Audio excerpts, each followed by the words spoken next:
My name's Michael Fox, and I'm here with Ted Neal, I'm here with Emmett, who's our videographer, and we're here on behalf of the LGBT Center of Central Pennsylvania History Project. Today's date is February 13th, 2019, and we're here for an oral history interview with Ted Neal. This interview is taking place at his home in Harrisburg. Do we have permission to record this interview today? Yes, you do. We also have a consent form for you to read over and sign at the end of the interview, and you'll have full control over whatever's done with the recordings. Oh, okay. You can note that, and any exclusions and stuff like that. So can you please say and spell your full name for us? Yeah, my full name is Theodore Neal, Theodore Neal. And what's your date of birth? April 15th, 1952. And where were you born? I was born in Lancaster, Pennsylvania. So what was your family of origin like? I grew up in a fairly traditional family. Grew up in the 50s and 60s, so my mother basically stayed home. My father worked. He was an automobile parts manager, but back then that job was good enough to, support a wife and two kids, and had a wife in basically one of the new suburbs, the kind of smaller little ranch houses. They seem really small now. They didn't seem that small then. 3-bedroom house. I went to suburban high school, Hempfield Township. Mm-hmm. And yeah, everything about growing up in our neighborhood was pretty traditional. My family was very conservative, but back then the gay issue didn't even really come up, so it wasn't really an issue. When did you realize you were gay? Well, it was kind of in stages. I first had a crush on a boy when I was in 4th grade, a boy that moved to our school, but I didn't even think of it as being sexual then. Back then, I never even heard that sex existed until I was 12 or 13, so this was just something, I like to be around them, and I imagined us like working together, like we were both in the city running a business or something, things like that. I didn't think of it really as being sexual. Then when I first heard, when I was 12 years old, that sex existed, and heard what it entailed, I was horrified, and I thought, oh, I'm never going to do that. And then gradually, I had my first sexual experience, very. Well, I won't get into it. I was only about 12. It was like boys fooling around. And then I really knew I liked boys, but I didn't really conflate that with being queer, just because, again, you didn't hear the word that much. It wasn't that well known, or at least it wasn't that well known in teenage circles or anything like that. And so I didn't really totally dawn on me that, this is me. This is homosexual, yes, I'm that, until I was, say, 19 in college, when it kind of hit me. And it was, oh my God, what am I going to do with my life? I was going to be a school teacher. I can't be a school teacher if I'm gay. I can't, have a normal life. I'm never going to have kids or anything, because unlike a lot of gay men, I just really, the thought of having sex with the opposite sex is just something, no, I can't do it. It's not that they're not pretty, it's not that I don't like them, it's just I could never do that. So that's one of the reasons after I graduated from college, instead of becoming a school teacher, I ended up being a musician and playing in cover bands. And I did that from, say, the age of 22 till about the age of 30. So you didn't go into education because you were gay? That was the main reason. I mean, I didn't tell people that. I was like, yeah, I can't do this. Why was that? I just thought that, I'd be found out as gay as a teacher, and then I'd be fired or something, or I wouldn't be allowed to be. Even though, in retrospect, growing up, I'm sure there were gay school teachers in my school growing up. Is that something you heard of happening? Teachers losing their jobs for being gay? Well, not any specific incidences relating to me. No, I didn't. But it's just something I thought, oh, they're not allowed to be teachers. You're like an alien, kind of. And being a musician was kind of another way of being kind of like an alien. You're out of the workaday world, And so I was actually out to a lot of people in college. And I was out to fellow musicians in the band. You kind of had to be, because you're living on the road together and you're always hanging around together, and it's not something you can keep secret very well. And so I was probably comfortable in that sense. How did that go over with your bandmates? At the very beginning, they kind of, they weren't, it wasn't too well thought of, but after a little while, there was no problem with it. I mean, there was a lot of joking, but it wasn't nasty. It was just, but they would call, they would call me faggot or something, but not in a mean way. The word wasn't quite as pejorative then. But I was well liked. I got along well. So it wasn't a terrible experience. I felt kind of left out a lot on the road. A lot of the nightclubs and everything are really heterosexually oriented, and the other guys would, find girlfriends or pick up women. And of course, I was never a part of any of that. I was a little more, distant from what was going on. So it sounds like you kind of chose being a musician because you felt like an outsider, and then you even felt like an outsider even in that a little bit. Yeah, exactly. It could have been an excuse too. I mean, maybe I would have decided to be a musician anyway. I mean, it's a more exciting life than being a school teacher, but so I'm not sure. So you finished, what degree did you come out with? Well, I ended up with a history degree from the University of Delaware, which I didn't really use, except then when when I turned 30, my father died. I inherited some money, and that was enough money to go back to school to get a computer science degree in 2 years instead of 4 years, because a lot of my history degree applied to it. And so then I graduated from there in 1984. And also from Delaware? This was from Millersville University in Lancaster, or Millersville. And after getting the computer science degree, luckily 1984 was a really good year for the economy, and I got hired almost right away at Pennsylvania Blue Shield. And so my partner and I at the time, picked up and moved to Harrisburg. And that was kind of exciting, only in the sense that back then, Harrisburg was seen as having a lot more exciting gay life than Lancaster did. Now they're kind of, I guess, seen as kind of equivalent, but back then Harrisburg was known for having a lot of bars, having organizations, having a non-discrimination act. It was just, and a lot of people from Lancaster would go clubbing, they'd go to Harrisburg. People from Harrisburg back then rarely went to Lancaster to do anything. So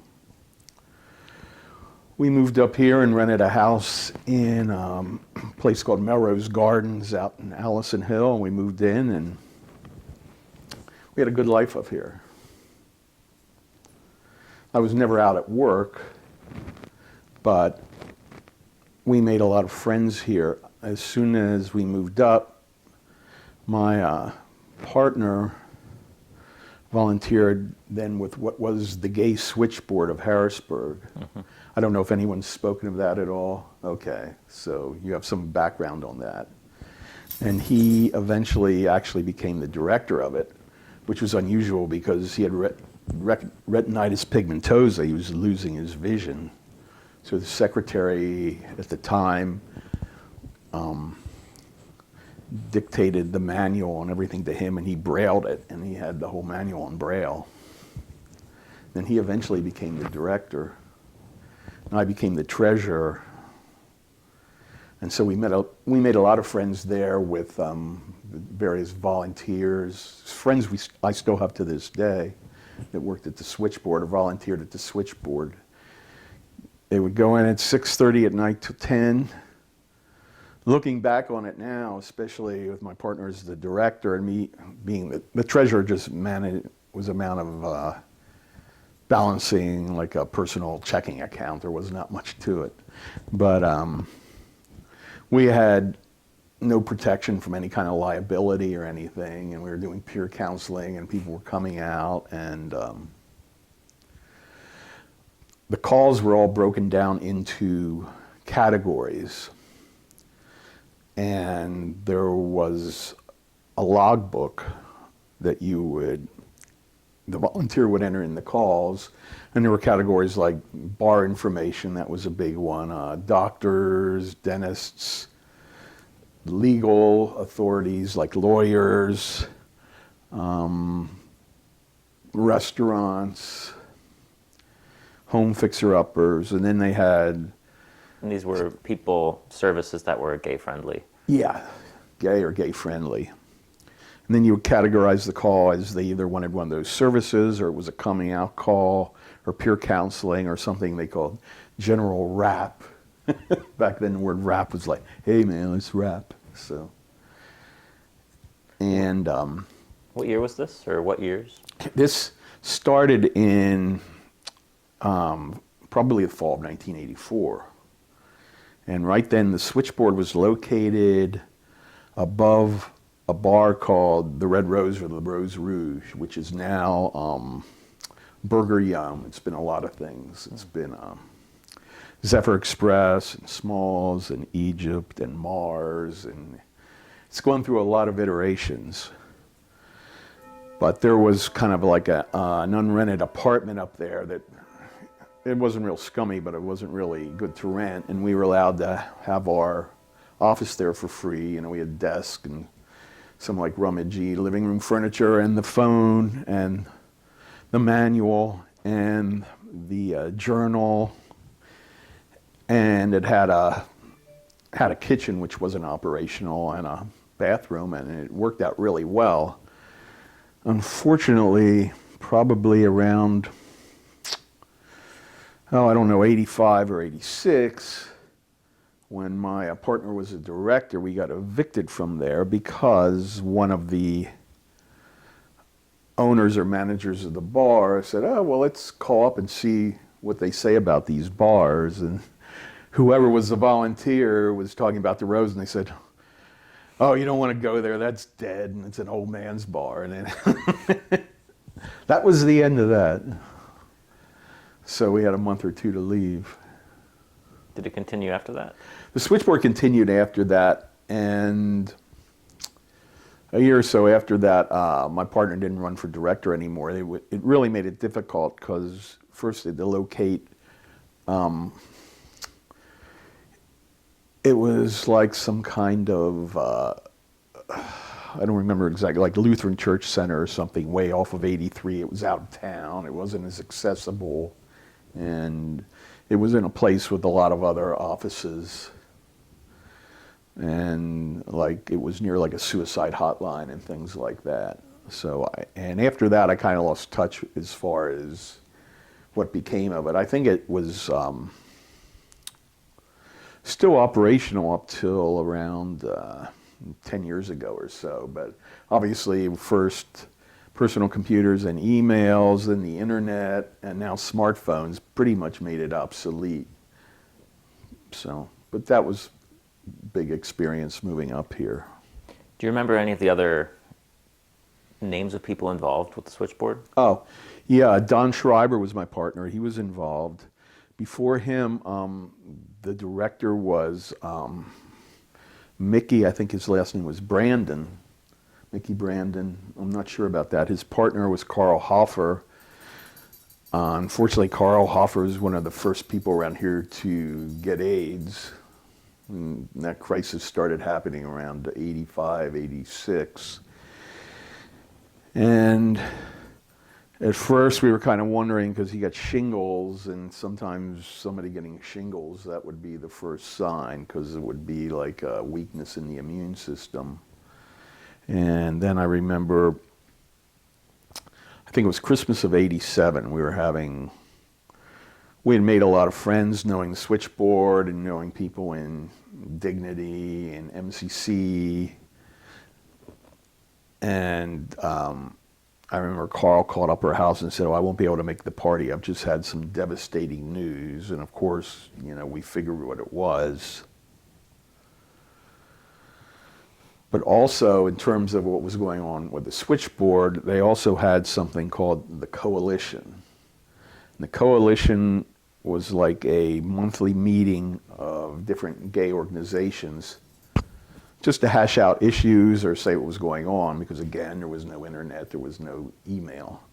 And it was the Gay Switchboard, it was MCC, it was Dignity, there was a group called Black and White Men Together, which they had a charter, but unfortunately they only had one member, but he would show up. And there was also the Men's Volleyball League, that was a big thing. A volleyball league that practiced Salvation Army. And so every month we would have a meeting, and who was ever like the facilitator for the coalition would just take minutes, and you'd have to type them up, of course, because we didn't have computers, and then at the next meeting we'd hand out the minutes. The minutes? Of the meetings, of the coalition meetings, like just kind of like meeting minutes, like this was brought up, this was discussed, this was resolved. I got you, like notes. Yeah, it was like a board meeting minutes or something. So after a year and a half, I got roped into being the facilitator of the coalition, which wouldn't have been so bad, except one of the duties of the facilitator of the coalition was to head up what they called back then the Open Air Festival. I don't know if anybody's talked to you of the Open Air Festival. Okay. The Open Air Festival was the precursor to any gay pride festival in Harrisburg. It took place, it was very closeted. It took place way out of town at State Police grounds, which we would rent every year. And these participating organizations would take part in the rental. And in many ways, it was kind of like a gay pride festival, except, it was hidden. But we had vendors, they had musical acts, and things just like that. But part of the price of admission back then was we'd have a big beer truck come in, and it included free beer. So it was a little more freewheeling than the festivals are now. It was more like just a big party in many ways. Sounds like fun. Yeah, it was fun. But again, it was like even if you were driving up, they might have balloons like pointing out the festivals, but they didn't. It might just say open air. There was no, the word gay wasn't mentioned at all in it. And so all kinds of people showed up to that, I guess. It was pretty much similar to people that would show up to a Pride festival now, except I think it was a little more local. It certainly wasn't as well publicized, so you didn't get a whole lot of out-of-towners. Yeah, how would people find out about it? Because it sounds like it was pretty... Right, it was pretty much publicized by the organizations themselves to their members. Another one of the organizations, well, it wasn't quite an organization, but who was representing the coalition was a woman, Lorraine, I don't know her last name, had something called the Lavender Letter, which she sent out like a newsletter every month that would have gay news things going on, gay and lesbian. It was kind of more lesbian oriented. And yeah, so it was pretty hard to publicize this. I remember one year. Do you remember Lorraine's last name at all? No, I don't. It's interesting. Yeah, go ahead. I remember one sign of what we did. One year we had all these huge helium balloons that we threw up in the air, and the helium balloon said, "We are everywhere," but it didn't say who we are. It just said, "We are everywhere." So you say, kind of zen. And how long did the open air go on? Open air, eventually, after I was in charge of it for 1 year, and I'm not a manager. Luckily, other people kind of stepped in and helped me out as far as hiring entertainment and everything. It eventually moved, I think, to a place on Blue Mountain. Then it moved to what you may have heard of later. It was down at Ski Round Top. And it kept gradually becoming a little more public. Then it moved, I think it was in Reservoir Park 1 year. It was in Hack 1 year. Until somebody really just said, this is the Harrisburg Gay Pride Festival. They moved it.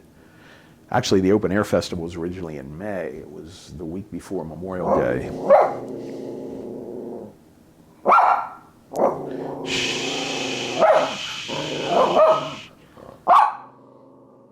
Trixie, you're interfering with my... Do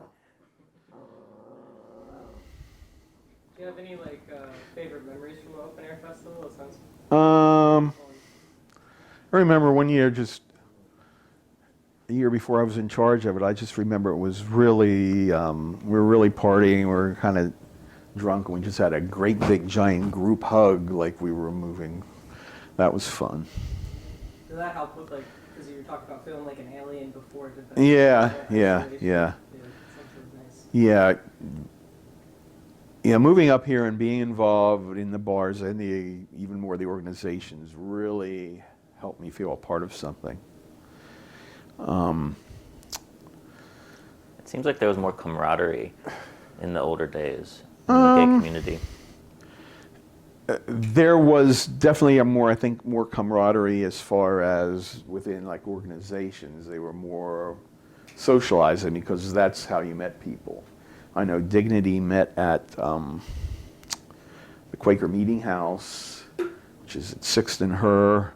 And back then, MCC actually had their services there too because they didn't have a church yet. Can you remind me what MCC is? Oh, Metropolitan Community Church. Okay.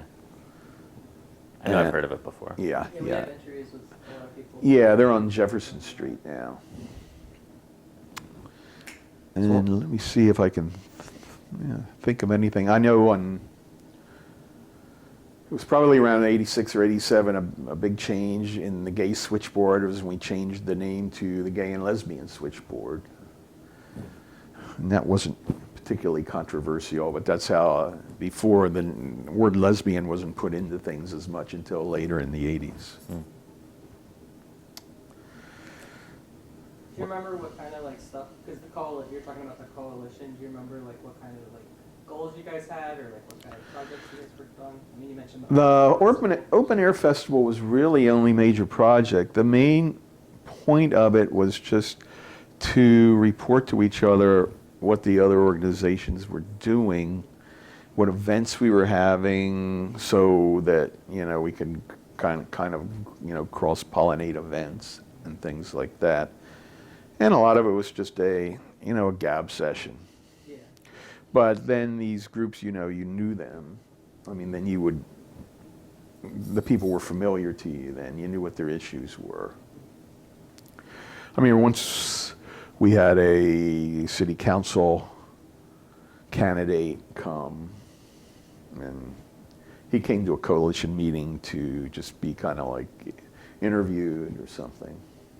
This was way back, again, probably in the late 80s. Do you remember when Pride started and when it kind of transitioned? I know the kind of Pride transitions, but I don't remember anymore when it moved from May to July. I know for a while Dan Miller headed it up. I don't know if you know Dan, he's the city treasurer now. He headed it up for a while.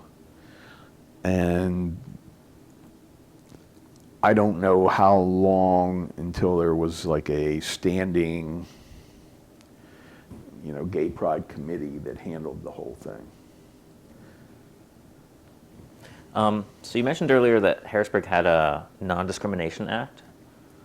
Can you tell me Yeah, any more about that? that was passed in 1982, I believe. Yeah. What did that entail? It's pretty standard non-discrimination ordinance. They probably already had one. They added sexual orientation to, you can't be discriminated against in jobs and housing. Oh, I didn't know that. Yeah. Did that play a role in you sounds like, decided to move to Harrisburg? Well, only indirectly. It wasn't so much that I felt I had to move here and not be discriminated against, because I wasn't really going to come out at work anyway. But you got the feeling, you know, if this place has a non-discrimination ordinance, then it has a lot of gays. And Governor Shapp had, long before that, in the 70s, he was one of the first governors that did a non-discrimination ordinance for state workers. And of course, around here, there's a lot of state workers, so that meant more gay people moving to Harrisburg. So what was the bar scene like?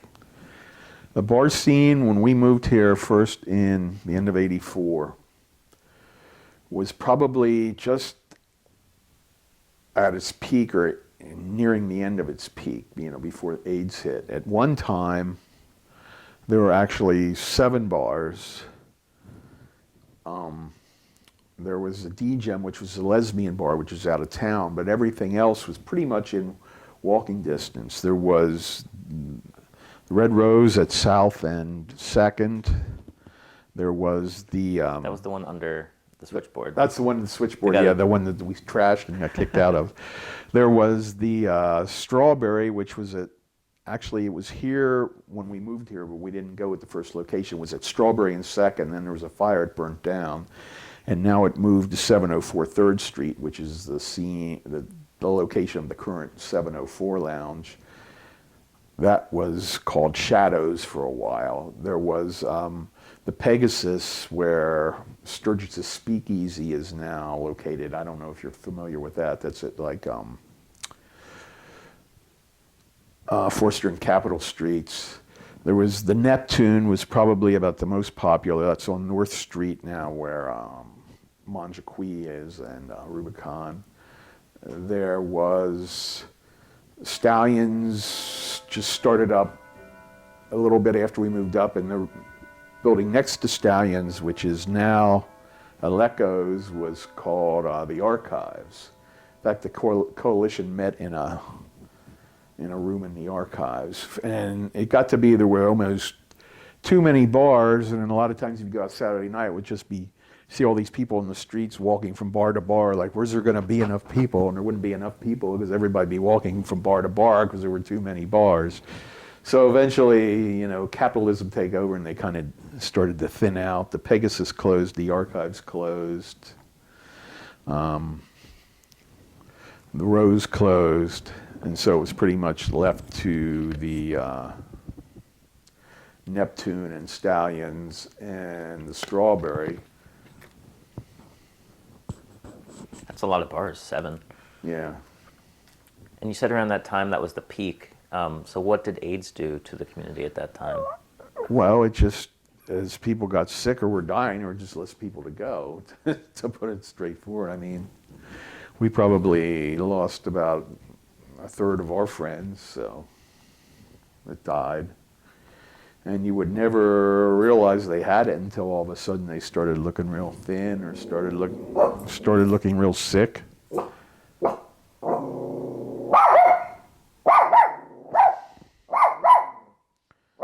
Trixie. Trixie sees a passersby. Now I'll have to repeat that. Are you done? So you wouldn't really know that they had AIDS until they started, you know, getting thin or looking really sick.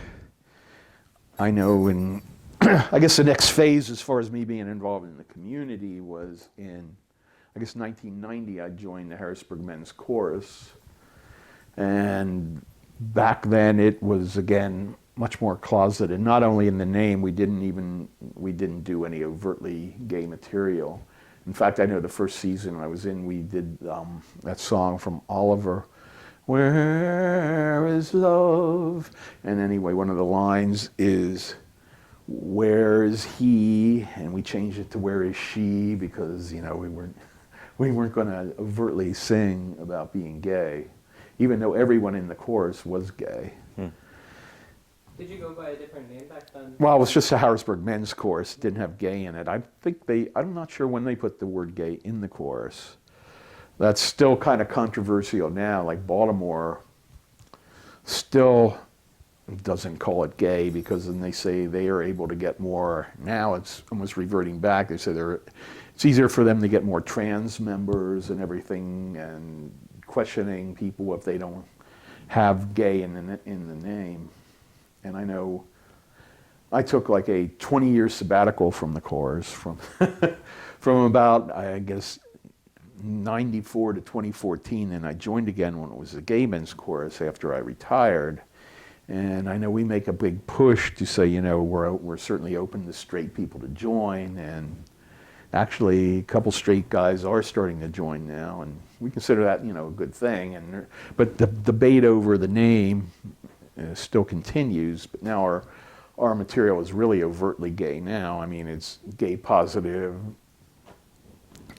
For our spring show, we're presenting an oratorio that was originally done in Minneapolis called Two Boys Kissing, so obviously, there's no doubt what's going on there.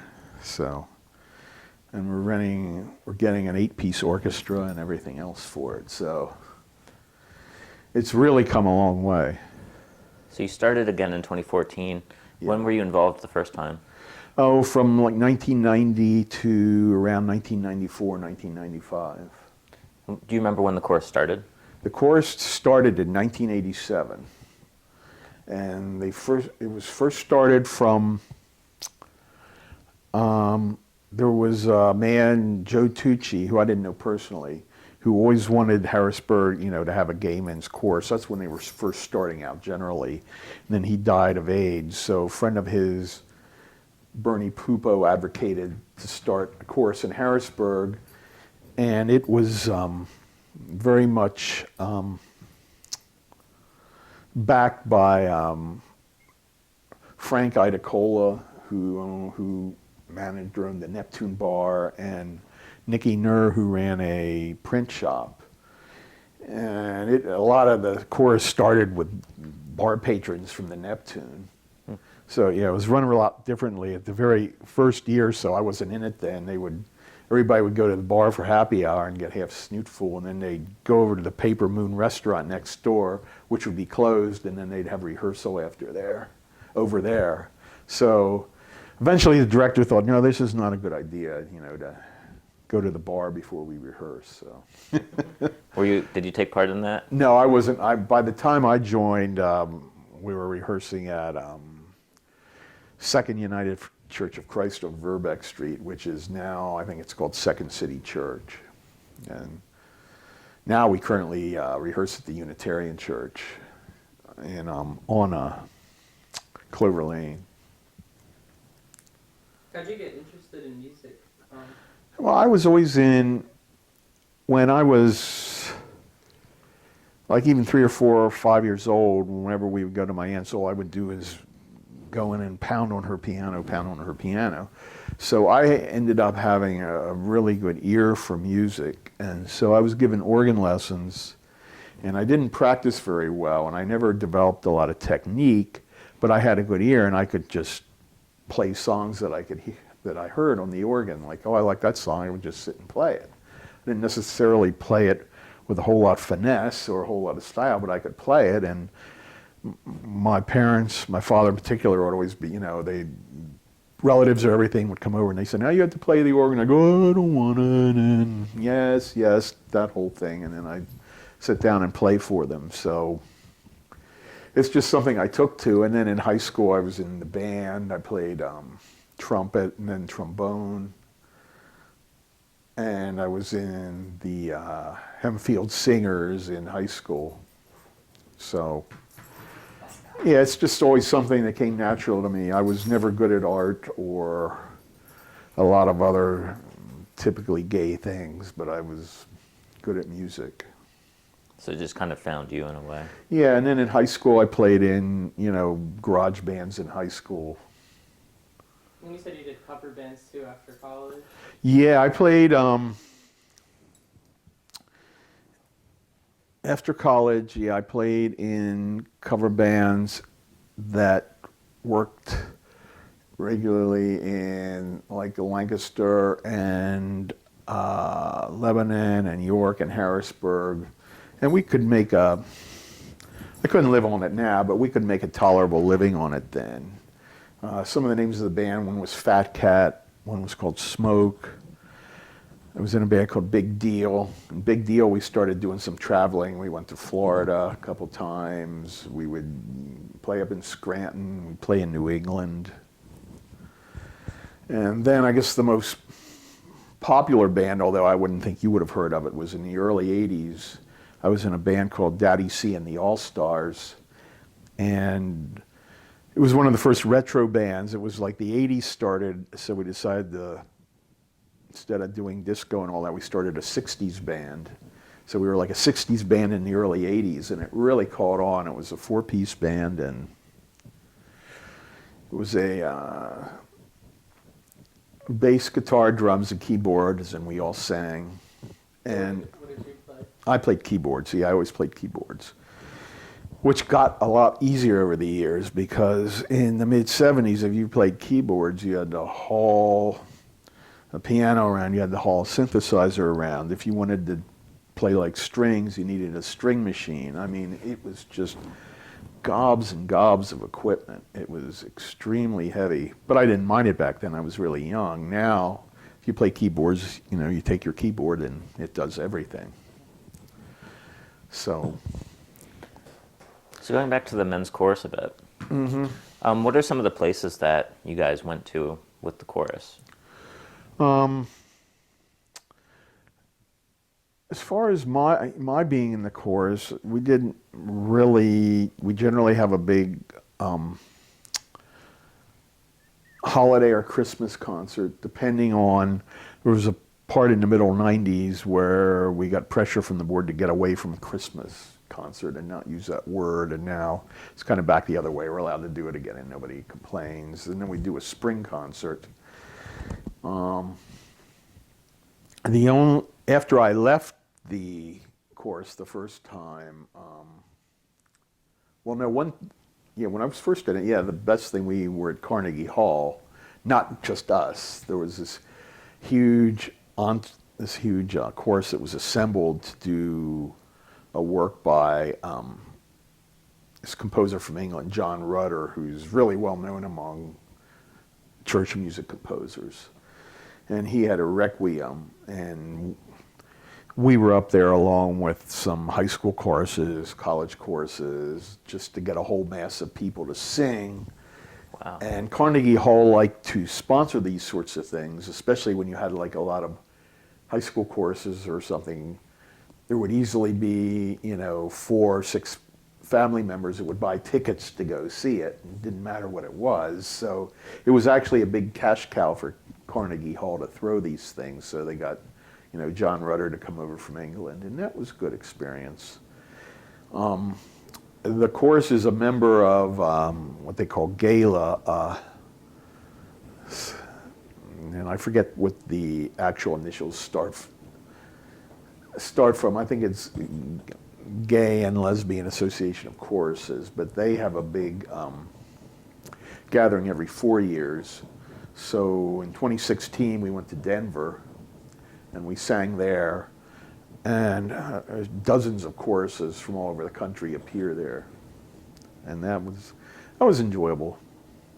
So with the Carnegie Hall thing, was it a bunch of choruses working collaboratively? Yeah, well, we all learned our parts ahead of time, and then we just went up there, for a half day of rehearsals. Okay. After we had worked on this stuff, and it wasn't really difficult. And there was the big orchestra, and John Rutter looked quite stately and everything, conducting. Did he conduct? It seemed more like he was conducting for the audience than he was for anything else. But we had a really good time there, and the bus trip up there. So what was that like for you, being in Carnegie Hall and the big thing? It was really fun. I was a little nervous when we first went up, but it just turned out to be just really a whole lot of fun. With chorus members I had gotten to know, and we went out to piano bars and sang. We went out to eat. It was just really a good time. Of course, it was back then, some of the course members were getting sick. I mean, there was AIDS took a big cost in the course too in the 90s.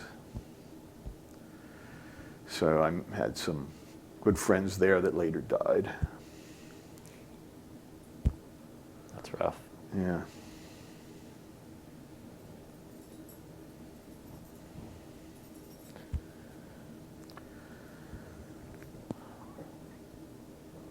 It must have been just, I mean, well, it seems really scary to me going through that time with friends getting sick and. It is, but in a weird way, you kind of got used to it. I mean, not used to it that you didn't care, but I mean, wasn't shocking.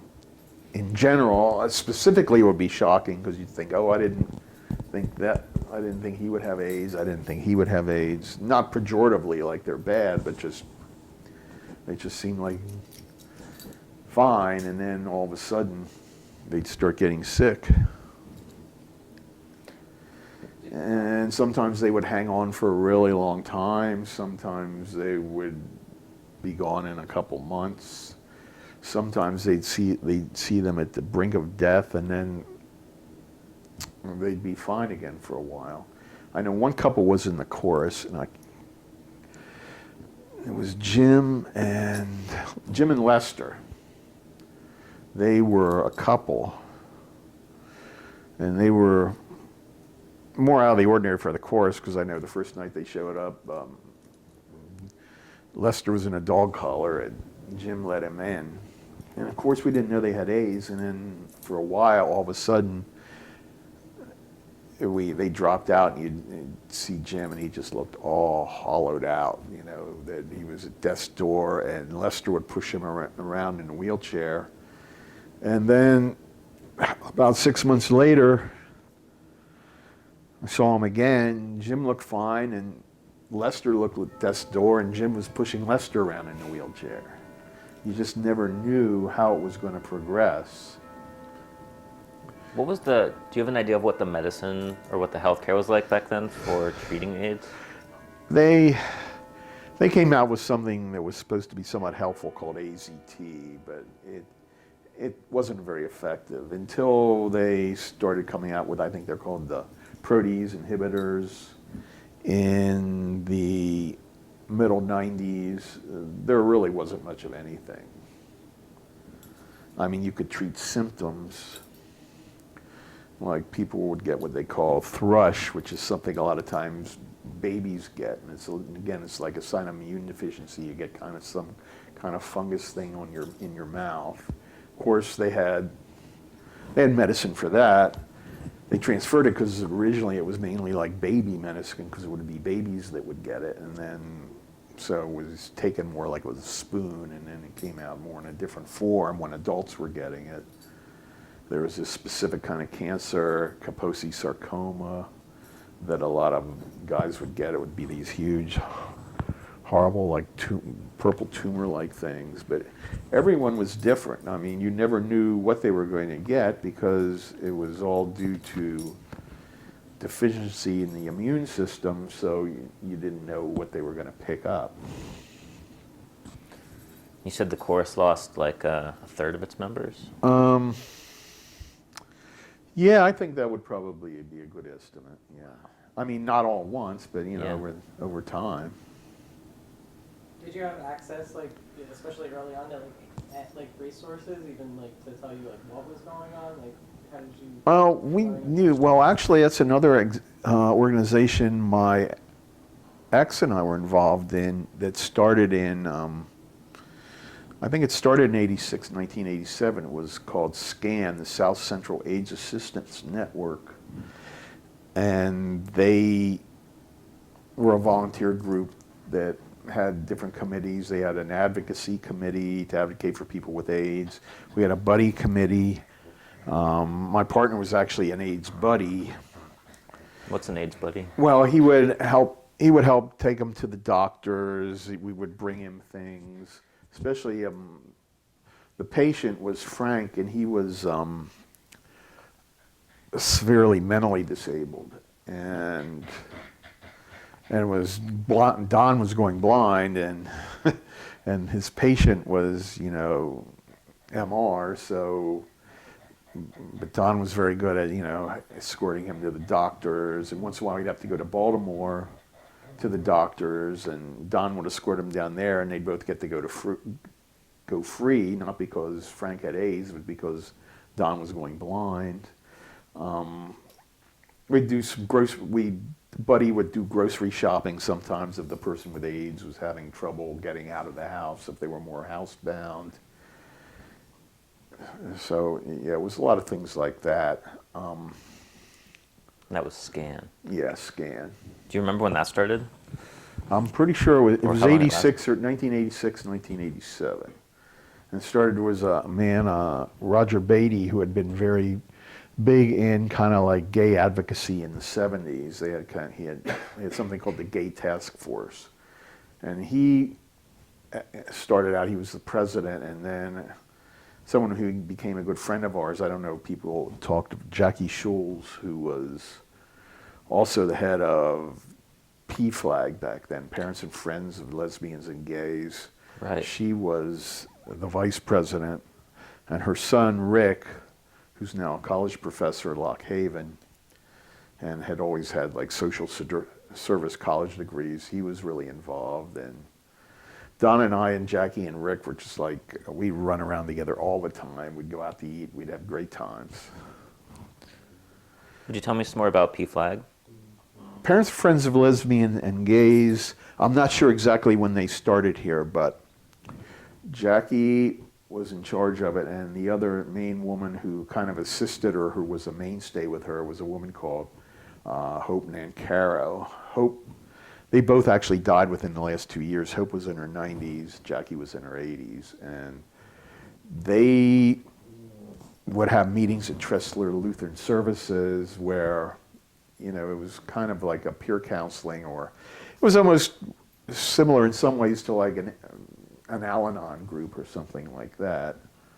Not that you would say that your gay children were bad, like being an alcoholic, but you know, help each other cope. Like a support group. Deal with support group, exactly. Yeah, the support group. That was mostly for like parents.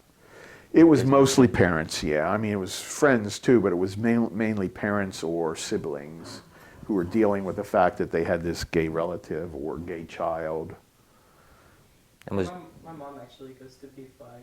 Oh, really? Yeah. Yeah, so it's still around. She really likes that. Yeah, they still exist, I'm sure. Yeah, they still do stuff. I guess was Jackie gay?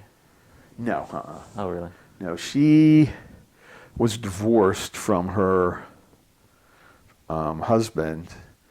Her son Rick was gay. Okay. And she was very supportive of him. In fact, that kind of led to her estrangement from her daughter, who was very anti-gay and not happy with her being involved with all this stuff. And they were estranged till the day of her death for years and years and years and years. That's sad. Yeah. And of course, I don't know if it's proper for an interview, but of course her daughter was married to this man who worked at the flower shop and seemed extremely queenie, but but they were very anti-gay. That's interesting. Yeah. So did you say her son Rick was involved with PFLAG? He was involved in Scan. Scan. Yeah. Okay. And were they both from the area? Yeah, they both lived in fact, they shared. They ended up living together till she died.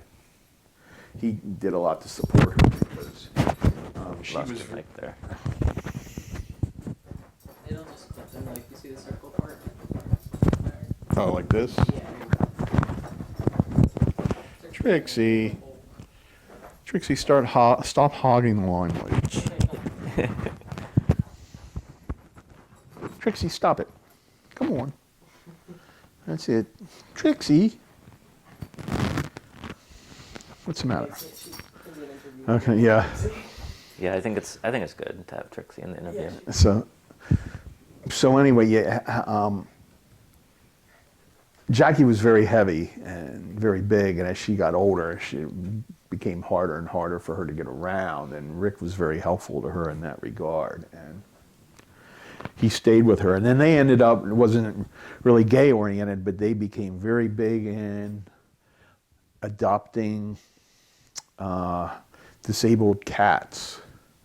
They always had like anywhere between 4 and 7 disabled cats in their house once they moved to Williamsport, which is one of the reasons I kind of lost touch with them, because I'm really allergic to cats, so I couldn't really go in their home. So I was in touch with Rick again at her funeral, which was a few months ago, so it was nice to catch up with him. And how old is Rick now? Rick is probably in his middle 50s. Okay, cool. Mind if we get back into Men's Chorus a bit? Sure. Okay. So, what types of music did you do with the chorus? Well, in the early iterations, we did pretty much traditional chorus music. We did some show tunes. We did some more kind of classical type choral pieces. I know for once we did a 50s show. We did, 50 songs. At one point, we did a Negro spiritual concert. It mainly consisted of those songs. In fact, we even had a director, Tony Tucci, come up and help. I think that was his name. I might have his last name wrong, but I mean, he was a gospel conductor and writer and everything, and he helped us. So it was really variable, but we did not do overtly gay stuff. Now, one time we did have an appearance by Lily and Company, who was like a drag group, and they walked through one of the songs modeling their clothes, but somehow, we even though we didn't do overtly gay, we figured we could have Lily and Company. They were just, illusionists. Now, when I got back in the chorus, now everything, well, not everything, but the programs are all definitely geared for gay advocacy, even though we actually have a straight director now. But our Christmas show always has some kind of gay theme interwoven between the songs, like someone coming out, or sometimes we had one show with one of our members dressed up like Nancy Reagan, and the whole thing was like trying to teach Nancy Reagan about gays. And then some people in the audience didn't like, they thought we were getting too political. So this last one was about, Christmas show was about Frankie the shelf elf coming to accept himself, not as being gay, but coming to accept himself as a shelf elf, as opposed to a North Pole elf. Our spring concerts are more just, again, variation music. We do some kind of, I don't know, I'd call them anthem-y or pro-gay advocacy song, like, feel good about yourselves, we are men who love men, songs like that, interspersed with other, more traditional choral songs. Do you have any favorite songs or shows that you've done?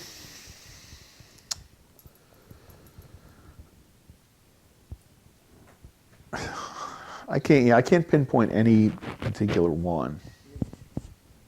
It seems like in the early days there was almost like a cultural blindness to people being gay, that you could kind of... Oh yeah, I remember my parents were no longer living, but my aunt and my brother and sister-in-law, I had them come up to our concerts, and I don't know to what, well, my brother knew I was gay, but I don't know to what degree, they caught on to the whole thing. Yeah, if you don't mind me asking, did you ever officially come out to your family, and what was that?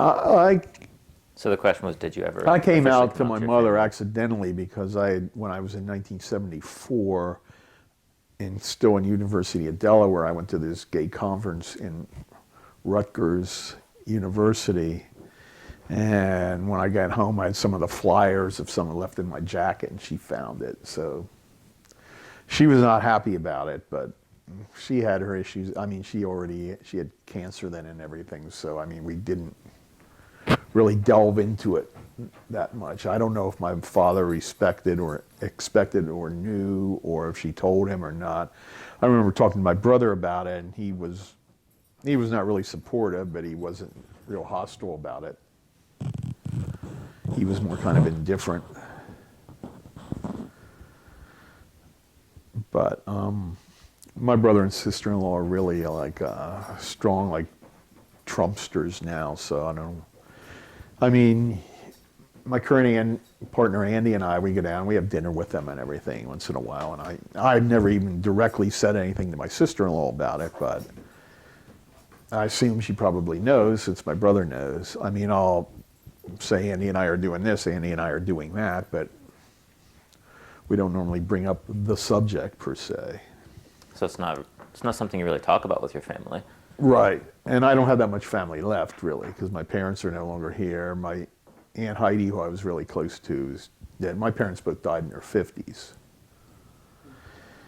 And I have a couple cousins who I'm kind of, I guess, friendly with, but I'm not really close to them. You mind if I ask how your parents died? My mother had breast cancer starting in 1964, and then it started spreading. I mean, that was taken care of in 64, and then she had another operation in 1970, and then towards the middle 70s, then she started having it in other places, and eventually it went into her bones. My father just died in his sleep of a heart attack.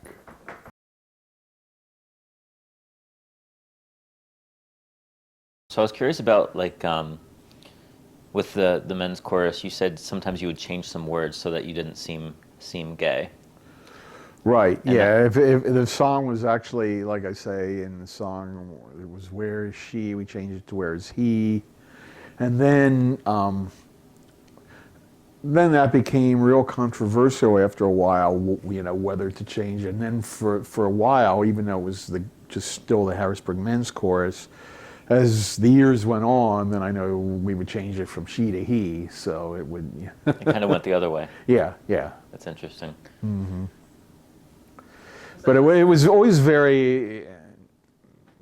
I know even back then in the early 90s, if it had been called the Harrisburg Gay Men's Chorus, I wouldn't have joined, because not so much because of family or anything, or friends, but because of, work. Like people from work would.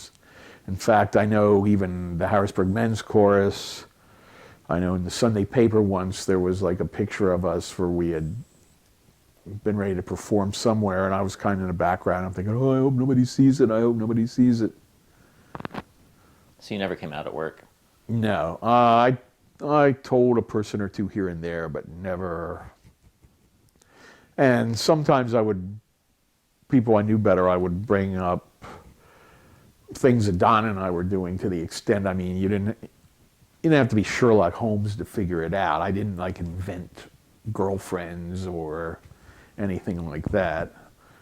I didn't invent a heterosexual life, but we were computer programmers. It wasn't like everybody was hanging out. And most of the other people I worked, they were married and they were just having families. It's kind of the age where you're settling down and you're not hanging out with people. In fact, I've seen that in my life really go the other way. I was in my 20s, you were more in the band, you'd hang out with people. Your friends were like your family. And then when Don and I moved up here, when we first moved up, it was kind of like we had all these friends who were kind of like our family. And then we more and more got more insulated, and his vision got worse, and we just didn't go out and do nearly as much. And I became more and more, less and less of an outside life. My job got more intense and in many ways kind of more stressful, and I didn't do a lot of things with friends. I didn't go out a lot. Then when I retired, it's starting to go back the other way again. Now I have like a really good network of close friends again that we see. I mean, now it's between the chorus and people I know from happy hour to 7:04. Like guys that are more on my age, you know, we go out early and then by 8:30 we're done and we go home. And we go to brunch. We, on Sundays, we go to lunch on Fridays. I call it the gay geezers who go to lunch on Friday. And my current partner, Andy, sometimes he's 13 years younger than me, but he goes along for things like that too. We hang out. So, yeah, things have kind of gone full circle. That's the main thing I like about being retired is I had friends with my, you know, time for friends. Before I always felt I was kind of half connected to the job. Not that I was working 24/7, but there was always little things coming up that you had to attend to, and I was always trying to be really sharp, so I didn't want to go out to happy hour the night before when I was working or anything like that. Did you have like you said you have like a, you know, a friend network now. Did you have a support network while you were, you know, entrenched in your job, or? No. I mean, no, I didn't have anything I would call a support network. One thing though, starting from 2000, I lived in this neighborhood and I felt very comfortable in this neighborhood. I didn't feel like an alien in this neighborhood. This neighborhood isn't as gay as it used to be. It used to almost be considered like the gay ghetto. But now it's just very integrated, and, you know, there's, I know 2 gay couples that live down the street, another gay guy, and if we have neighborhood picnics or something, I mean, I'm totally out of them. I don't, you know, Andy and I go, we don't even think that we have to worry about it, and it's never an issue. It's like become totally normalized, which is cool. We're not aliens. We're not in the ghetto anymore. We're just, you know, we belong to like the William Penn Social Association, which again is the same thing. It's primarily, I guess, heterosexual, but probably about a third of the members are gay, and everybody knows it. What's the William Penn Association? It's just a social club. It's like a drinking club. Drinking and eating. They have a kitchen. You get down there for inexpensive meals and Is that in cheap Harrisburg? drinks. Yeah, it's right down 3rd Street. Okay. And I've gotten able to kind of pretty well walk most places I go. I walk to the bar. I walk to the club. I could walk to the market and get lunch. So even though we use the car for groceries and everything, it's not like I need to have the car every day to do anything. I kind of feel, well, I shouldn't say sad for, because that's their life, but people that want to live out in the suburbs and you can't do anything without getting into your car and going there. So it's nice not to have to deal with that. That sounds nice. Yeah. Did you notice kind of the shift of going from maybe not even feeling comfortable being out at work to now feeling very comfortable, or does it just depend on where you are? Well, it really was more the whole place where I was more just closeted than anything was just being at work in the office and programming and everything. And it's not even that so much that I was scared, it's just that stuff didn't come up that much. It wasn't gay. It doesn't sound gay positive. Yeah, well, yeah, and eventually I know one of the higher up managers there was gay and very openly gay, and it seemed like everybody was fine with it. So a lot of it was more in my head. And I certainly didn't think, oh, I can't let people know, or they'll fire me, or they'll hate me, or they won't speak to me. I just always kind of felt odd talking about it. Did you ever experience discrimination? Not directly. I know, well, I was at Blue Shield for all the way up to, for 13 years. And I can think of like two people that worked there, one in particular who I think figured out that I was gay and didn't like me because of it. But I didn't have to work with him on a day-to-day basis. And I can think of somebody else like that too, that I sensed that they didn't like gays. Otherwise, I didn't have any trouble. When AIDS came along, you would hear a lot of things that people would say in front of me because they didn't think I was gay. They were pretty off-putting. Like, I remember when AZT came out, which was supposed to be like a drug that would help, although it didn't end up being that helpful. And they were talking, and one woman said, "Oh, there might be kind of a cure now, AZT, that, you know, people get better." And one guy said, "I don't want to hear that," you know, like because he wanted he wanted them all to die.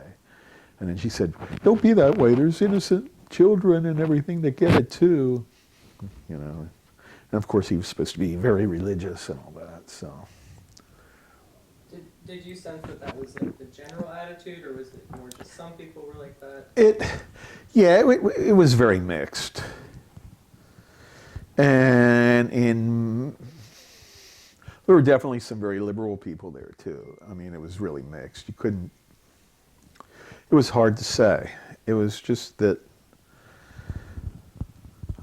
I was more geared either to doing my work, or if we would kid around and things, but it would just be more kidding around about work stuff or people at work. I kept my home life, my work life separate, and a lot of the straight people did too, for that matter. So. Were you, how was religion a part of your life? If at all? You said you were involved. I ended up being very free thinking because growing up, my mother was churchy in the very mainstream 50s, 60s way. You know, you go to church Sunday and you go to Sunday school and that's what you do, but it wasn't, there was more of a middle ground then. But my father had grown up with a very kind of strict churchy family background, so he grew to be very anti-religion. And I remember the day he told my mother he wasn't going to go to church anymore, he just wasn't going to go, and she became very upset. Part of the reason was he was such a heavy smoker, he couldn't sit through the service without having a cigarette anyway. So she was very...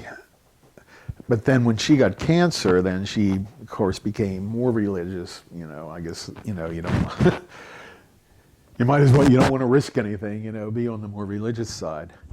But I remember one of the first times I started having my big doubts about Christianity and religion, which I really went along with growing up.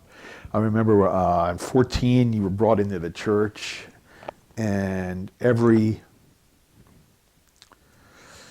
I guess it was every 6 weeks or something that you'd take communion. And at that time... Were you raised Catholic?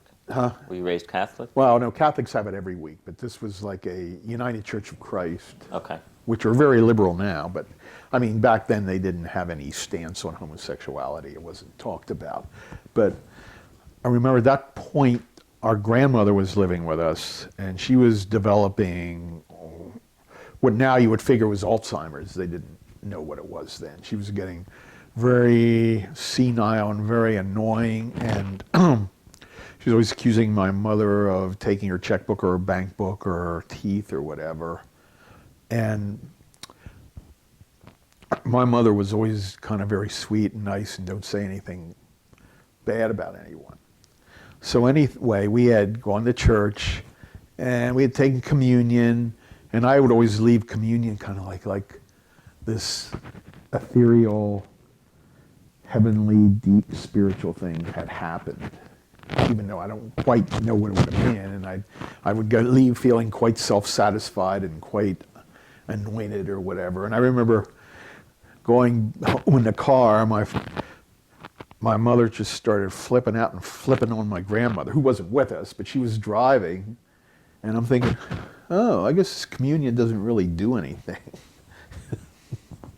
So that's when I, started having doubts of the whole ritual thing, and so to this point, and then as my mother started going more in the born again direction, and she was following. In fact, I confronted her about it. She was starting to follow this one preacher who was very anti-gay. I mean, that wasn't his main feature. It was this Garner Ted Armstrong. And I'm saying, it really insults me that, you keep getting his magazines and all this stuff. He's so anti-gay and everything. And she said, well, I don't think you really are, and blah, blah, blah. Your mom didn't believe you were gay? Well, she didn't want to really accept it. And I mean, I guess I wasn't really dating anyone or seeing anyone at the time, so if she wanted to delude herself that it was all in her head, all in my head, she could kind of do that. It was funny growing up as far as religion. We had a very evangelical family next door, kind of in the modern vein. You didn't see quite so much of that in the North in the 50s. People were more like mainstream, but they were very much born again, and the Lord this and the Lord that, and they would have missionaries visit them that had verses all over their car and all that. And I was very good friends and got along with them very well. The funny thing was, I was like the little goody two-shoes, and their kids were more the bad kids. My best friend Chucky, who was born again Chucky, he was a real operator. I mean, he would do anything to be bad. I don't know if part of it was their whole philosophy. I know I went to one of their Bible schools when they would have Bible school in the house. They would have somebody teach it. And I would always be in there like, I'm the head of the angel line, because I'm Mr. Goody Two-Shoes and I always obey and never do anything bad. And then I remember one time she was saying, you can't get to heaven by being good either. And I went, what do you mean? You can't get to heaven by being good. This is my whole MO. So. Just because the mic is getting brushed a little bit against the fabric, you might pull your shirt down just a tiny bit, like through the mic. Like this? Yeah, that'd be good. Oh, okay, I'm sorry. No, it's okay. Yeah. It's just a little muffled. Yeah. The mic. There would be religion battles because my next door neighbors were the born again, and then we had the big Catholic family that lived behind us, the Rowans. And they would make fun, they would taunt each other. And I was always in the middle, so I always called funny. They would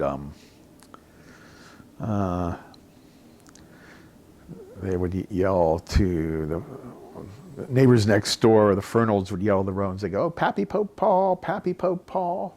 And we'd have stupid little childish arguments. It was so funny. They'd say, Mary was just like any other woman. No, she wasn't. Yes, she was. No, she wasn't. Yes, she was.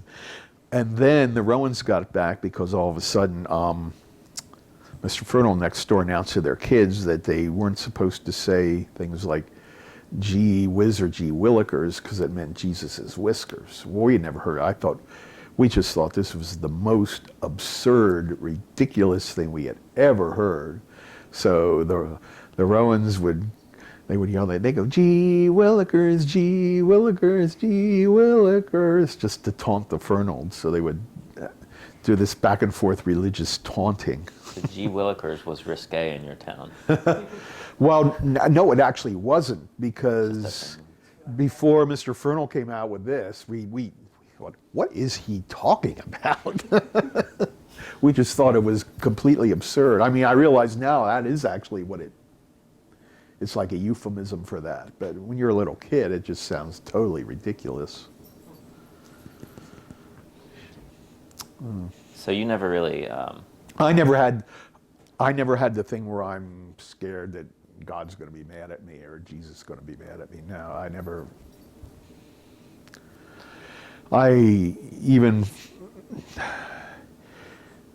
As a teenager and stuff, I was interested in reading about other religions. I was interested in reading about Hinduism, Buddhism, and everything. And I just never.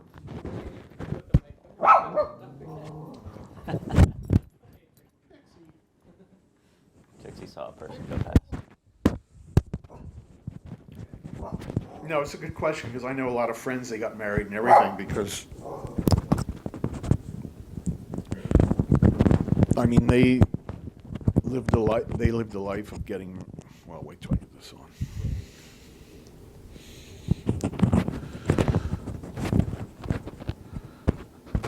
especially in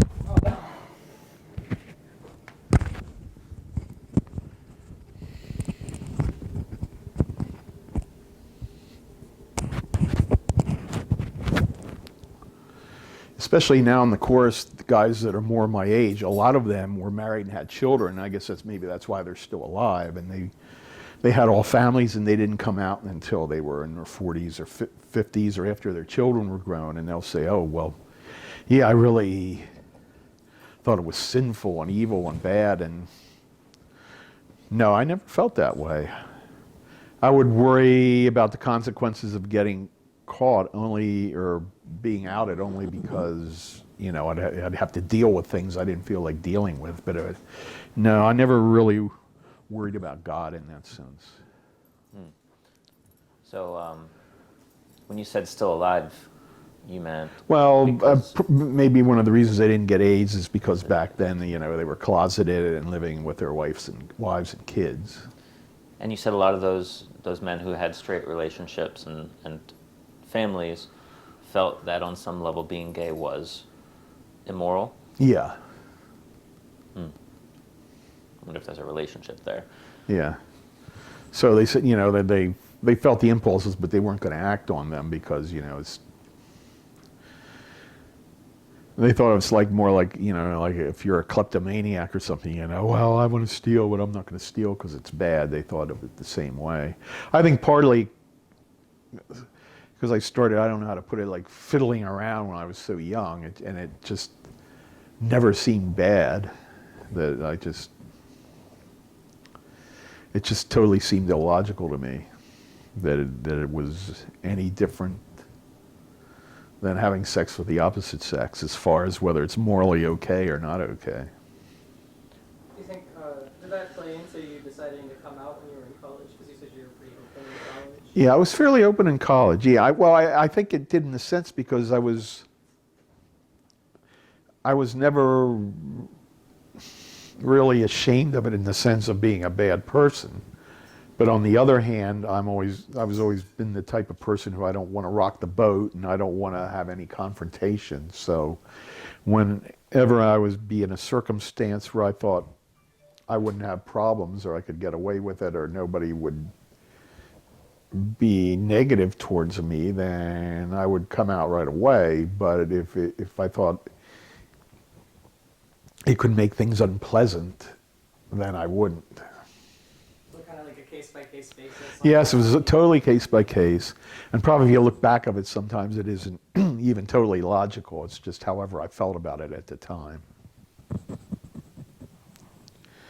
Because I know like, two guys at work who I don't think were particularly pro-gay at all, I came out to them at work, but it's because it was after work and I just happened to go to happy hour with them. We were drinking, so, you know, that can loosen the tongue. How do they react, if you don't mind me asking? They just kind of brushed it off like they didn't really want to talk about it. It's not like, well, they weren't real close friends of mine anyway. It's not like they wouldn't speak to me anymore, but they weren't interested in getting any more information or anything. And that's how you learn to kind of keep it to yourself most of the time. People aren't interested. Yeah, I don't even know if it was a learning process. It's just, I mean, even, for example, if I would be, say, at a gathering and say, I know most of the people there are, say, Trump supporters, I'm not going to talk politics.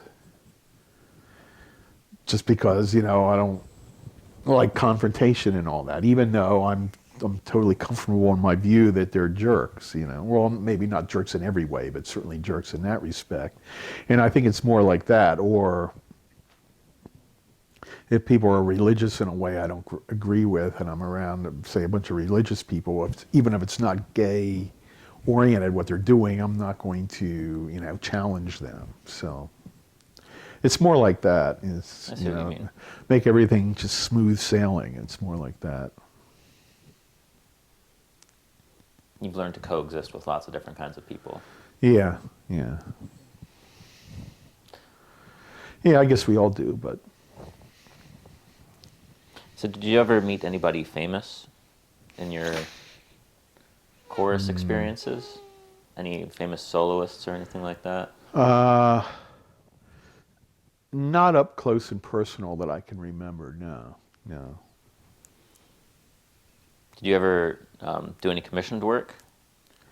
We commissioned pieces in the chorus from composers and things, but I don't even remember their names. I don't think they're all that well known. And actually, our current director actually writes and arranges pieces. So how would that work? Would somebody contact you guys and you would record what they wrote for it? Well, we don't really. Well, we do record our concerts, but we wouldn't record it like as a CD or anything like that. We would Perform it? Yeah, and we would. I know the last time we solicited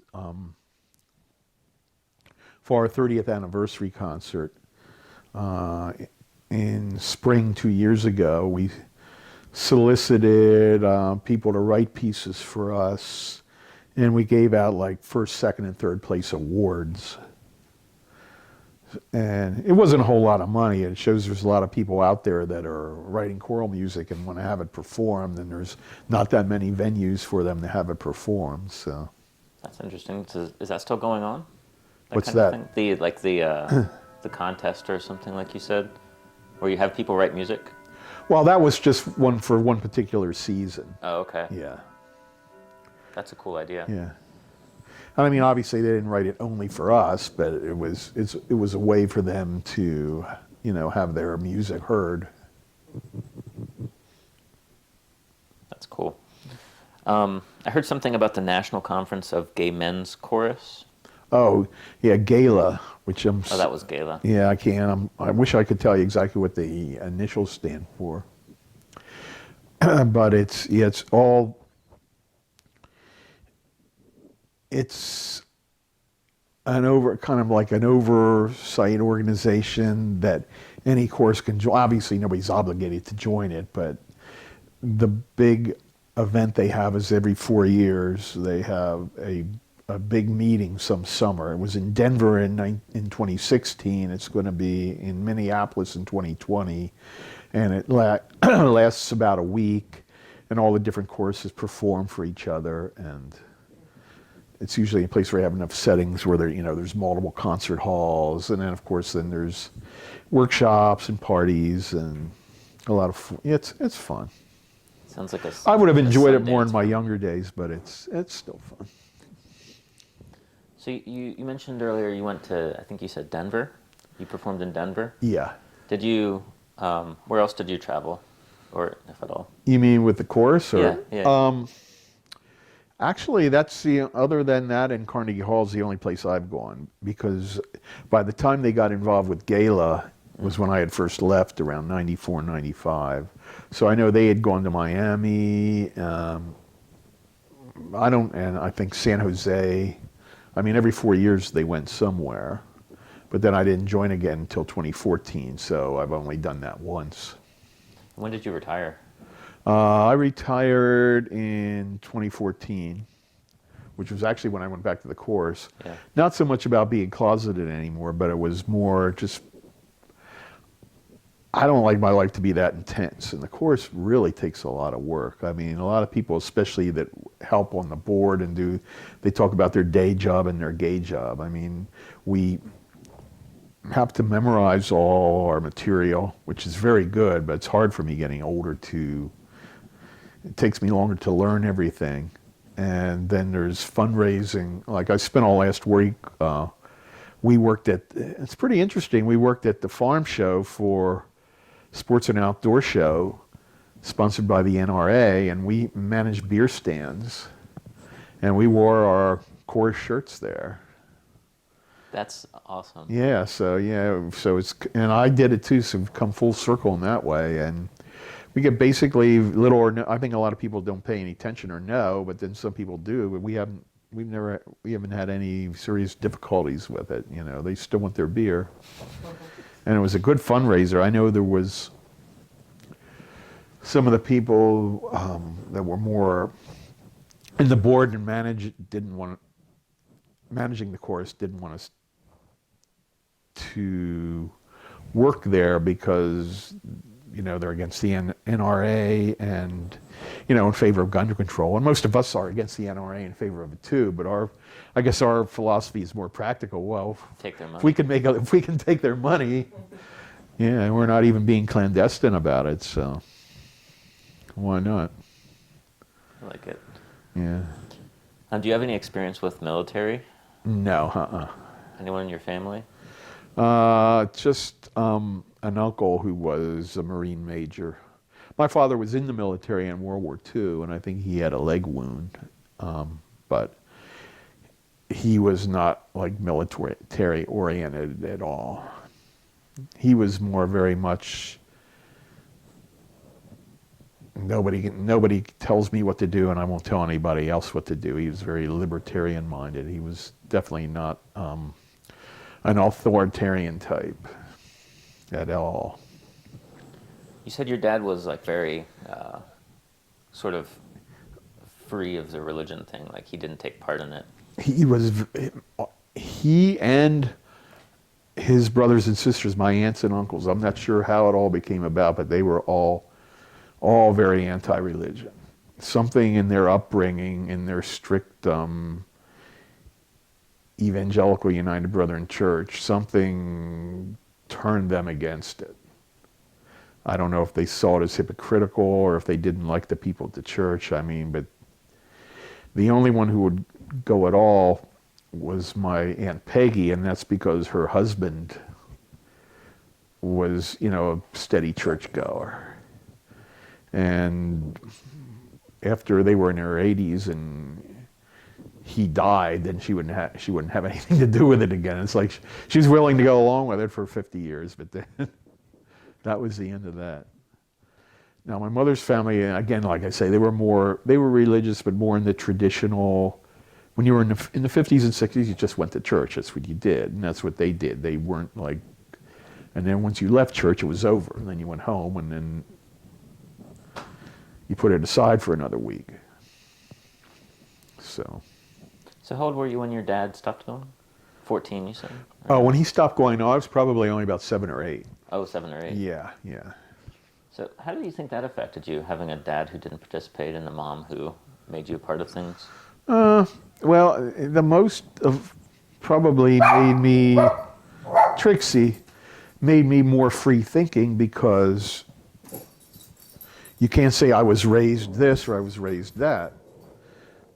My father always supported me going to church with my mother, obviously, because then he didn't have to go, and he didn't want to. He wasn't trying to train me to be a little atheist, but that was definitely his leaning in it. So. Was that controversial at the time?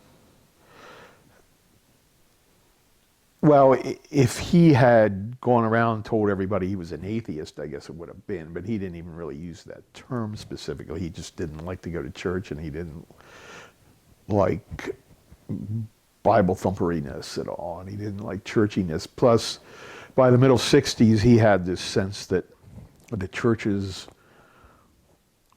were all liberals, because this is long before the moral majority and any of that, and really, interestingly, in the 60s, until you get to the early 70s, the only political involvement you would notice by churches did tend to be very liberal instead of conservative. It was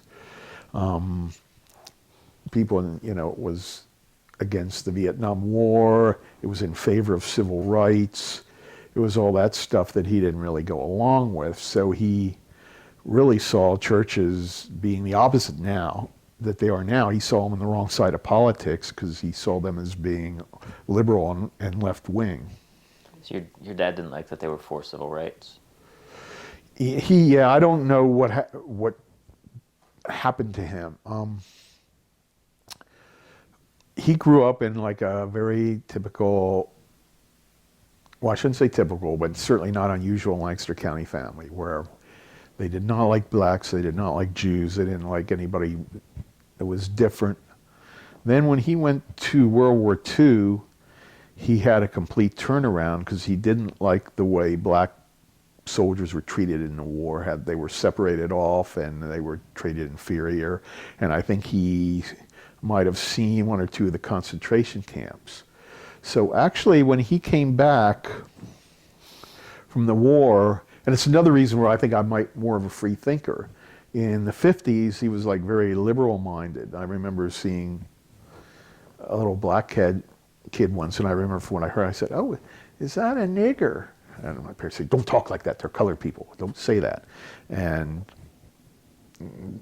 they were and he was kind of very pro-Israel and everything. But then I don't know what happened that turned his head back to the old way. It could be partly now that blacks are demanding their rights, now he doesn't like that. When they didn't have their rights and were passive about it, then he was on their side. But then if they demanded them, then he didn't like them. It was partly because he was getting older and getting grouchier.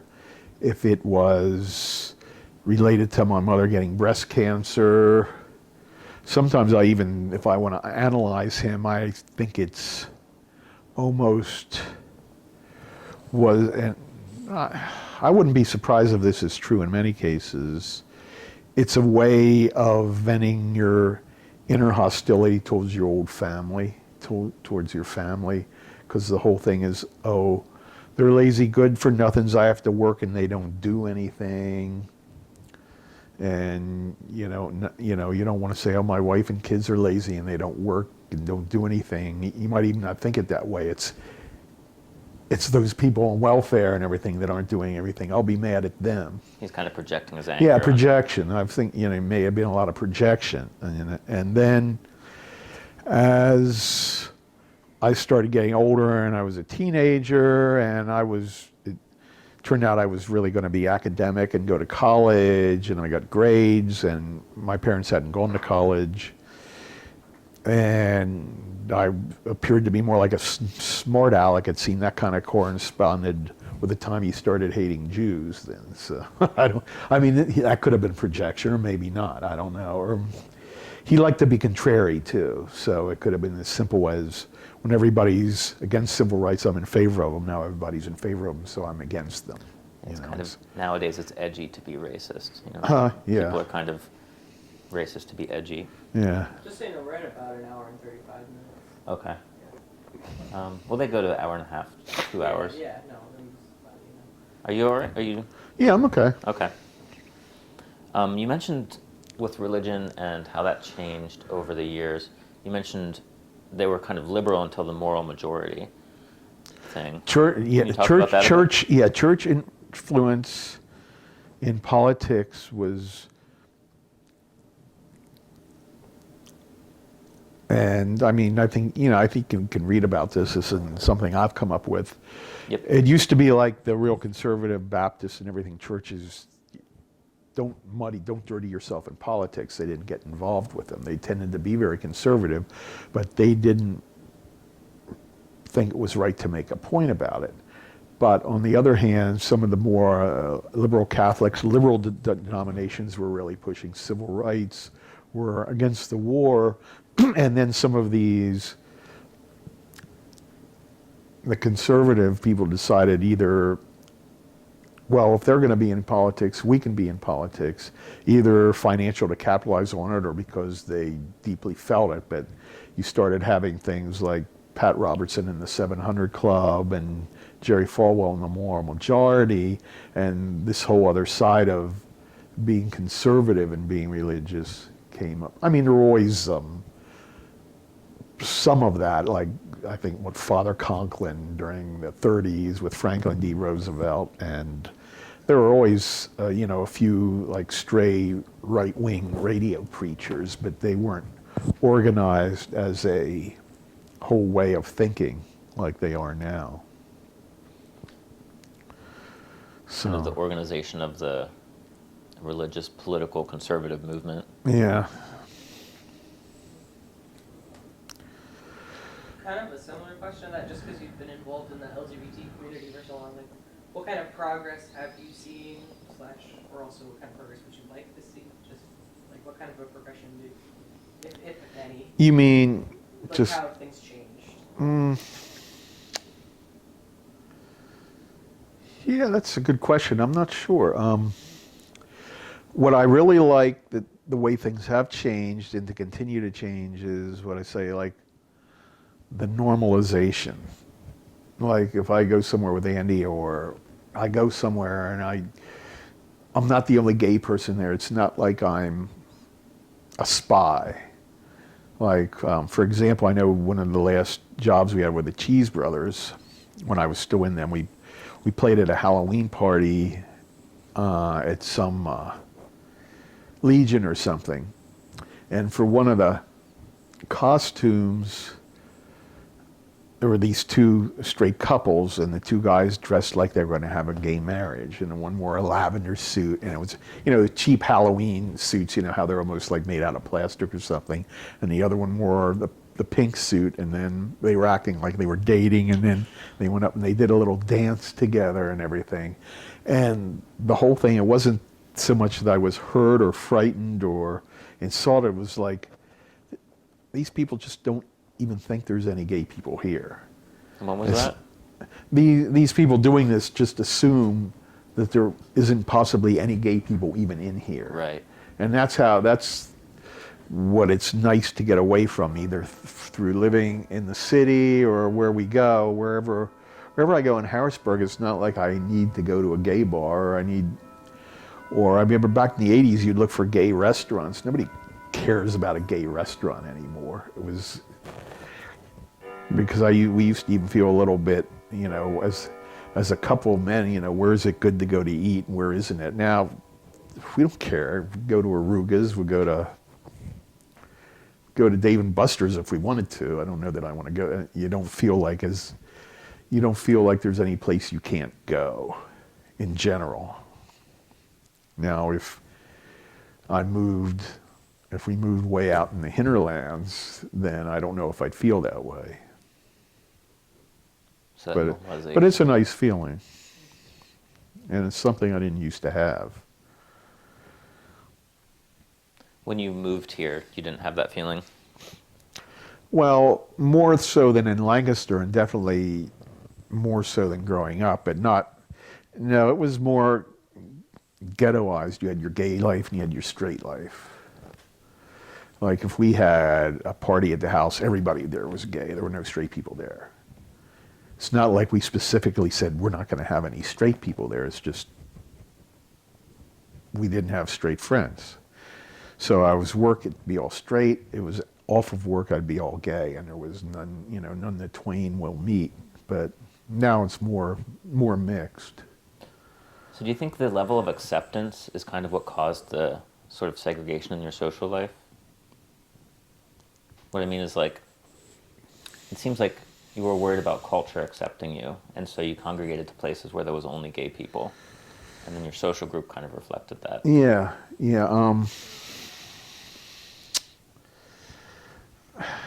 I'm not sure exactly what drove, what's the chicken and what's the egg and all that. What drove what? Yeah, I don't know if it was more not being accepted or simply fear of not being accepted or just, a habit of mind or... So you mentioned... Because if you went to the bar in the late 80s, this was before you had any internet dating or any kind of... if you wanted to meet people, you either joined a gay organization, you went to a bar. There was really no other way to do it. So if you went to a bar, it was a gay bar because that's where you're going to try to pick people up or whatever. It wasn't good to have it be mixed, in a sense. Now, when I go to the 704 now, it's kind of a gay bar. Well, it's mostly a gay bar, but it's not like, oh my God, there's straight people here. Well, there's straight people that come in all the time. Well, I don't care because I'm not going to hit on them. I'm not there for that anymore. And even people that do want to, if they do want to hit on someone, it's like they're on their phone and they're saying, "Oh, meet me here." They're not meeting there, so it's a whole different function. So the bars have changed a lot from how they used to Their be. purpose has changed a lot. Yeah, yeah. I mean, I'm sure especially if you go to like a big city, there might be some specific little places. Well, I don't know how little, like sex bars or something like that. They would exist where you go specifically for that. But in general, it's not like anything that's gay has to be exclusively gay anymore. So, I wonder if you would tell me some more about what it was like back in the day when bars were different. What it was like for you.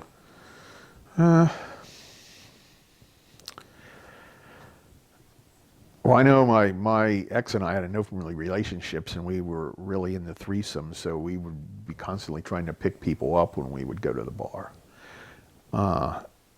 We all obviously went a lot late at night. I don't go out late anymore, and the reason I can't compare it is back then I would go out late night. So I can say what it was like, dancing and partying late night, but I don't know what it's like at Stallions at 1 a.m. now because I don't go there. So it might be this, I can't imagine it would change all that much, but maybe it does.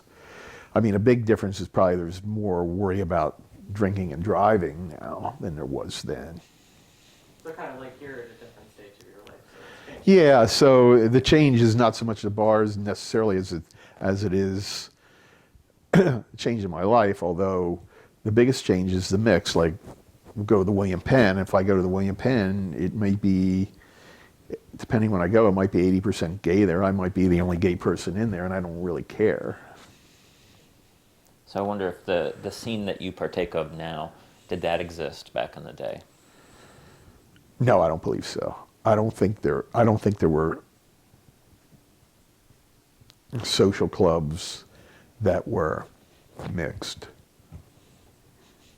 I mean, there may have been, the stray, very discreet gay in them now and then, but I mean, it was, especially it's a private club, one of the reasons they had private clubs is to not have, not have gay people, not have black people, not have other people. That's one of the things of a private club. Mm. And like I say, I'll go to the 704 now. A lot of times straight people come in there, and it's, that's fine. Now, I don't know if they're in there at 11:30 at 12 or 1 in the morning, but I know for karaoke, sometimes they are. If some people are really into karaoke, they don't care, or they'll go to the Stallions or they'll go to 704. They don't care if it's a gay bar having karaoke because they want to sing karaoke. And I know gay friends really like to do karaoke, so they'll go to straight places that have karaoke.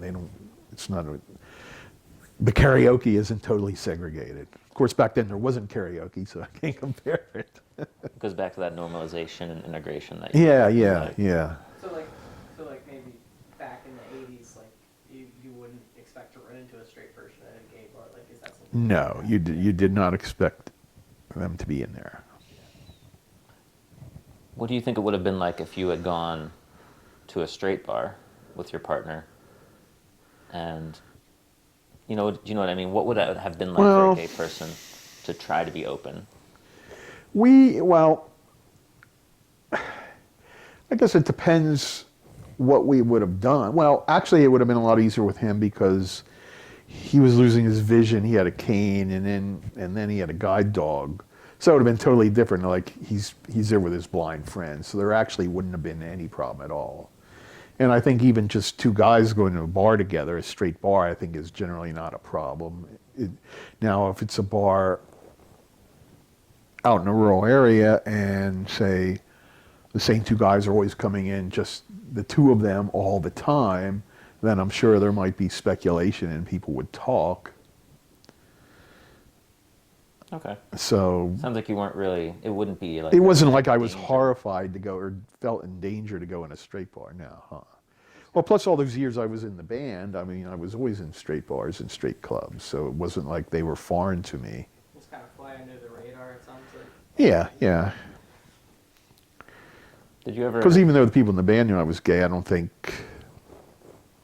if I was in the bar that people automatically thought, oh, he looks like he's gay. I don't think so. Did you get a chance to meet people while you were touring with your band? You know, meet guys?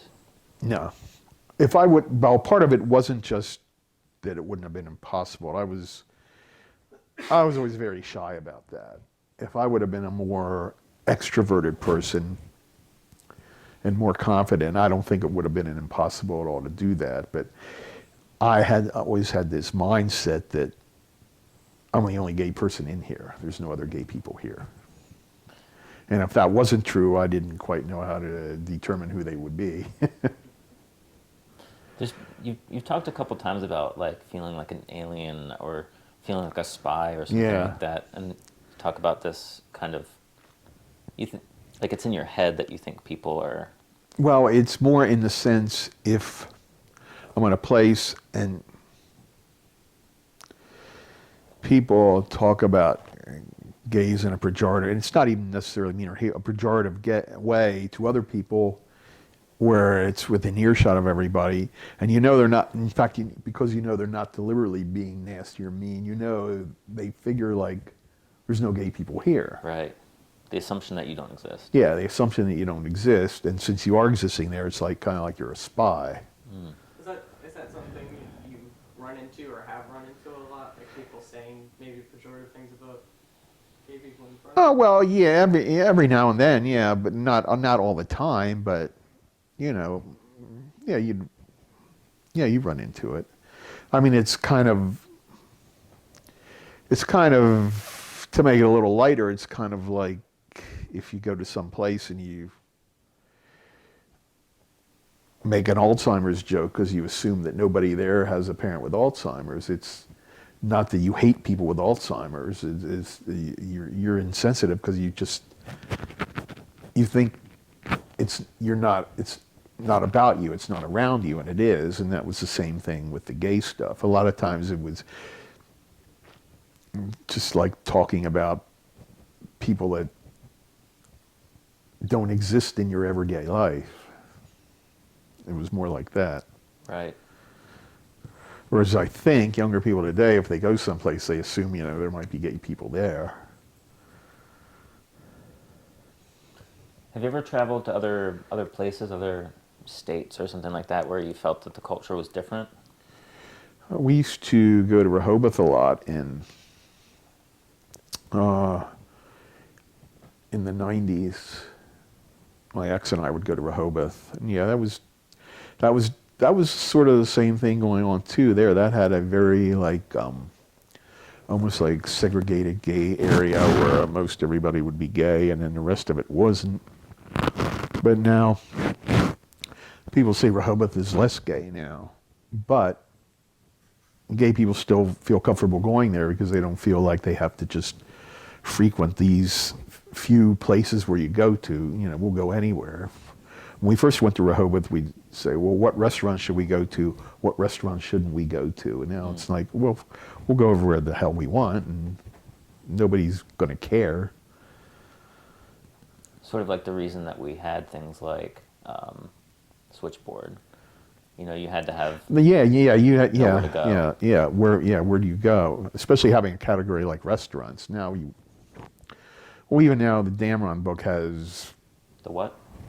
There's this. Well, it's a website now, but it used to be a book that would come out. It would be called the Damron Guide, and there was a guide for the whole country, and it was like you pick up a city. Here's the gay bars. Here's the restaurants. Here's the accommodations. Here's the cruising areas, and you'd look it up by city. And actually, that still exists as a website. Sounds very handy. But it's more. Even restaurants, it's more, you know, the restaurants, when I have their name in there to advertise for something, you don't feel like that's the only place you can go. And keep the money in the gay community a little bit. Yeah. Not a bad Or I know specifically, well, Valentine's Day would be a big thing. Don and I would always go to the Paper Moon on Valentine's Day because that was a gay restaurant. We weren't going to, he wouldn't have minded. I was more reticent about things like that. I wouldn't have gone with him on Valentine's Day to a straight restaurant. Wow. Do we have any gay restaurants now? No, No? not really. I mean, like I say, there's no need. It's not like if somebody were going to open a gay restaurant, they think, what? And some of them, depending when you go, are all but gay restaurants. But then, you know, if you go a different time, they're not. You know, if you go to certain times, if you go to HMAC, it'll seem somewhat like a gay restaurant. But then other times you go there, it's not. So what was it? What was a gay restaurant? Like what? It was just that it was. Did straight And people go there? the cook was gay. The waiters were gay. The clientele was all gay. They didn't really advertise in any general way. Like the Paper Moon, it didn't even have. Well, I think it had a little thing in the window, but it didn't have a sign. There would never be any ads like "Come to the Paper Moon." It was like Word of mouth. it was more gay exclusive. They really didn't want straight people coming in there to any degree. Also an opportunity for gay people to work without discrimination. Yeah. That's cool. We're getting up there in time. Yeah. Okay. If there's more you want to talk about, of course. You know, pretty good. I can't think of anything specifically that I missed. Okay. Anything else you wanted to add before we wrap? No, I can't think of anything particular. Okay.